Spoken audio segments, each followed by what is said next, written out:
Yo, what's up everybody? It's Leaf here. And listen up, because we're about to drop some serious travel knowledge on you. We're talking about Madeira.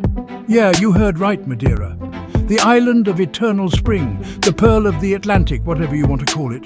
Forget what you think you know about those cookie-cutter tourist traps. We're going deep, uncovering the hidden gems, the local spots, the stuff that makes Madeira truly special. 5 days, 5 epic experiences, all killer, no filler. Buckle up. This isn't your average travel vlog, all right? We're talking about pushing boundaries, getting lost in the moment and experiencing Madeira like a local, not a tourist. So ditch the itinerary, grab your backpack and let's get this adventure started. This is Madeira, redefined. Let's go.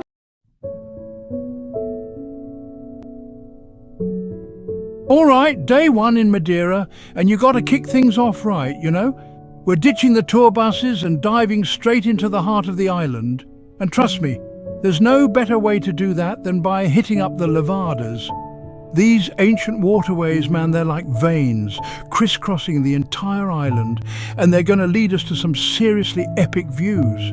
We're talking lush forests, cascading waterfalls, panoramic vistas that'll blow your mind. Now, when I say walk, I don't mean some leisurely stroll in the park. These levada trails can get rugged, but hey, that's part of the adventure, right? It's about pushing yourself, feeling the burn and earning those incredible views. So, lace up your hiking boots, grab plenty of water and let's hit the trail. This is what it's all about, feeling that fresh air, connecting with nature and experiencing Madeira in its purest form.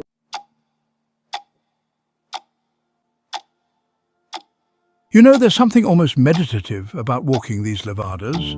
The sound of your own footsteps, the gentle trickle of water flowing alongside you, it's like stepping into another world.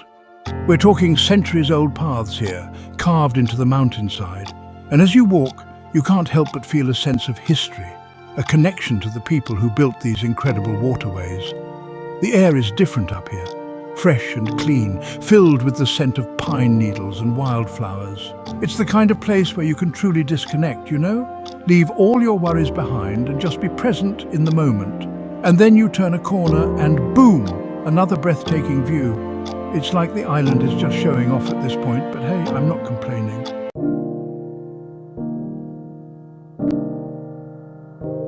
Here's the thing about the levadas, you're not going to find these views on any postcard. This is the real Madeira, raw and unspoiled, the kind of place that takes your breath away. We passed a group of tourists earlier, all crammed onto a tour bus, and I couldn't help but feel a little sorry for them.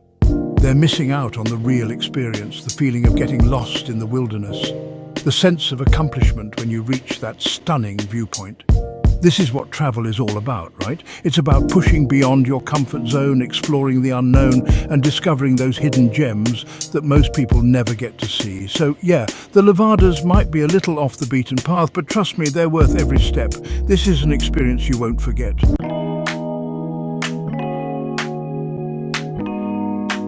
All right, day 2 in Madeira, and we're switching gears, trading in those lush mountains for the rugged beauty of the coastline. Today, we're headed to Porto Moniz, a place where the volcanic power of this island is on full display. Now, I'm not talking about your typical beach day, all right? We're talking about natural swimming pools carved out of volcanic rock, filled with crystal clear seawater. It's like something out of a movie, these pools, with the waves crashing against the rocks just meters away. The contrast is wild, you know? You've got these calm, inviting pools on one side, and then the raw power of the Atlantic Ocean on the other. It's a reminder that nature is both beautiful and incredibly powerful. So grab your swimsuit, slather on that sunscreen, and let's dive into the wild side of Madeira.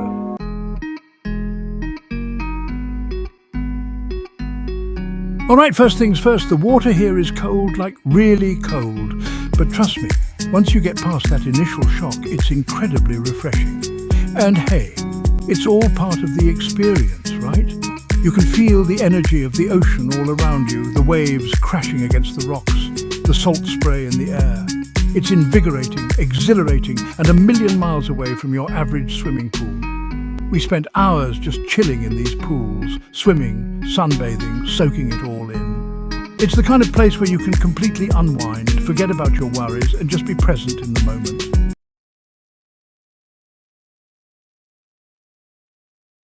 Now, Porto Moniz isn't just about the pools. The whole town has this laid-back, authentic vibe, you know? We're talking delicious seafood restaurants right on the water, colourful houses perched on the hillside, and friendly locals who are always down for a chat. We spent the afternoon just wandering around, exploring the narrow streets, soaking up the atmosphere. It's a world away from the hustle and bustle of the city, a place where time seems to slow down. And as the sun began to set, casting a golden glow over the town, I couldn't help but feel a sense of gratitude. Gratitude for these incredible experiences, for the opportunity to explore this beautiful island, and for the moments that make life worth living.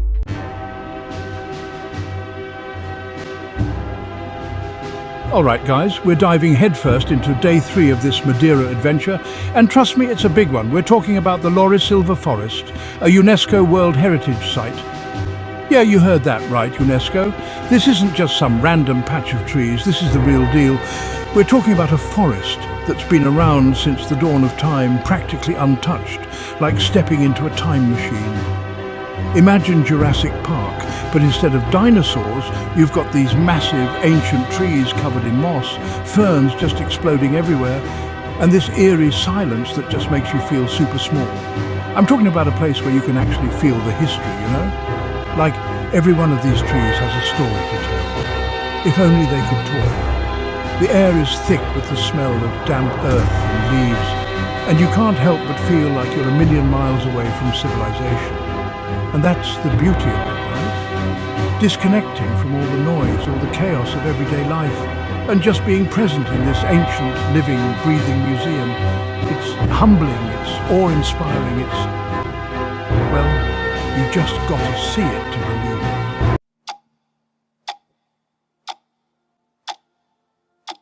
So, we're hiking through this dense green maze, the sunlight struggling to pierce through the canopy above. It's like walking through a tunnel of leaves and branches, the air thick with humidity. Every now and then, a stray sunbeam would break through, illuminating the moss-covered forest floor in this surreal, almost ethereal glow. We were literally surrounded by these ancient trees, some of them towering over 100 feet tall. These weren't just trees, they were giants, silent guardians of this prehistoric world. You could almost feel their presence, you know, like they were watching us, these ancient beings that had witnessed centuries go by. And the silence, man, it was deafening. Not the uncomfortable kind, but the kind that makes you want to just stop and listen, really listen, to the whisper of the wind through the leaves, the chirping of unseen birds, the crunch of your own footsteps on the damp earth. We were deep in the heart of the forest now, the path barely visible beneath the carpet of fallen leaves. The air was heavy with the scent of damp earth and vegetation, a smell that was both ancient and invigorating. It was like stepping back in time, into a world untouched by the modern world, a world of pure, untamed nature.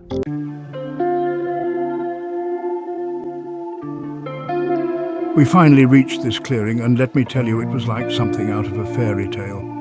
Sunlight streamed through the canopy, illuminating a small waterfall cascading over moss-covered rocks. The water was crystal clear, so pure you could practically taste it. We took a break, sat by the waterfall, just soaking it all in. The silence, the sunlight, the sheer beauty of it all. It was the kind of moment that makes you forget about everything else, all the stress and worries of everyday life, and just be present in the moment. I remember thinking, this is what it's all about, this connection with nature, this feeling of being a part of something bigger than myself. It's a feeling you don't get in the city, surrounded by concrete and noise. This was something else entirely, and as I sat there, listening to the water cascading over the rocks, I couldn't help but feel a sense of peace, a sense of gratitude for being able to experience something so raw, so real, so incredibly beautiful.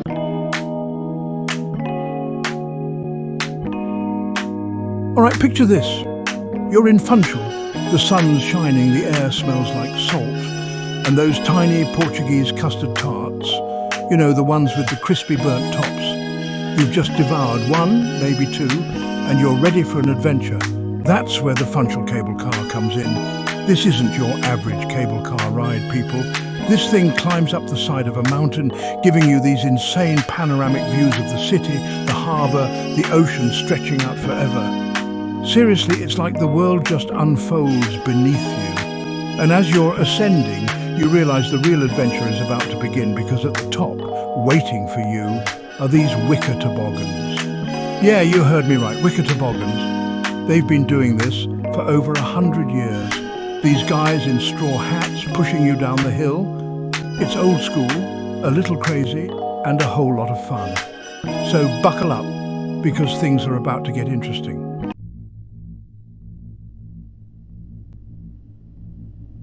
So, you're at the top, looking down this winding road paved with smooth stones, and you see these dudes, these absolute legends in their white pants and straw hats, ready to launch you down the mountain.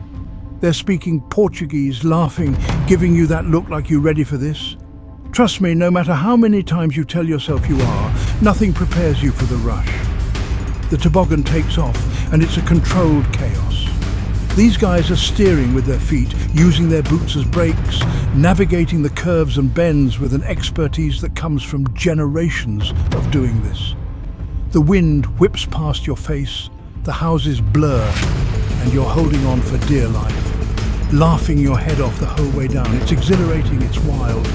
It's a total sensory overload in the best way possible.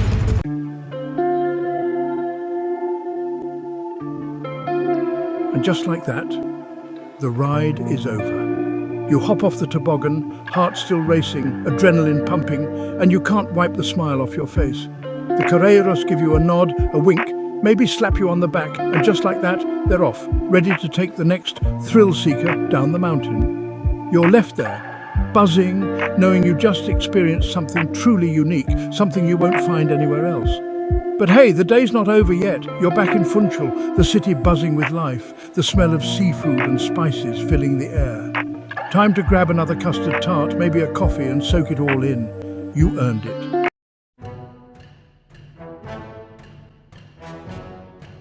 All right, new day, new adventure.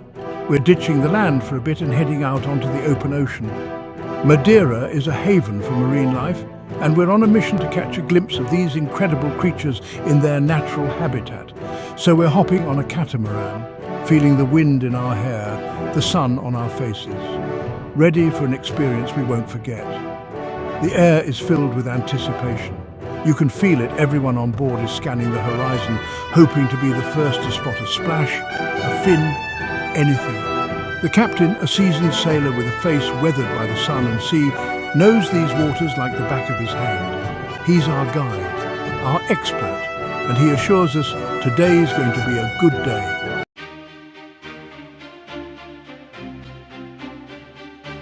And then, there it is. A break in the water, a flash of a fin, a plume of mist shooting into the air. Whales, actual whales, just meters away from the boat.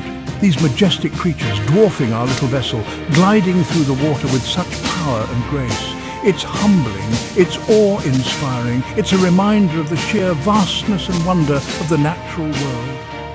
We watch in stunned silence as they breach the surface, their massive bodies glistening in the sunlight, before gracefully disappearing back into the waves. You can feel the energy on the boat shift, everyone united in this shared moment of wonder and appreciation. It's moments like these, witnessing the raw beauty of nature, that make you realise how small we are, how much there is to learn, how much we need to protect.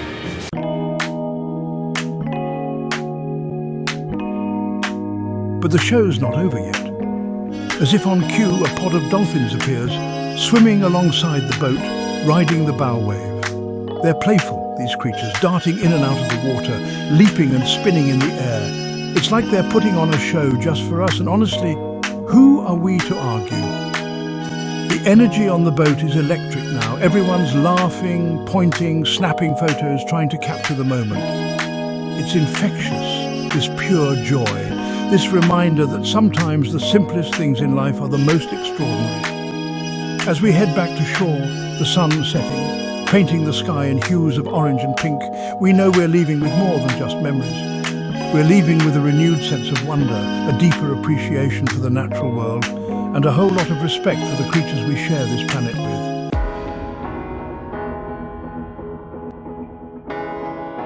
And that's a wrap on Madeira, folks. 5 days, countless adventures, and a whole lot of memories made.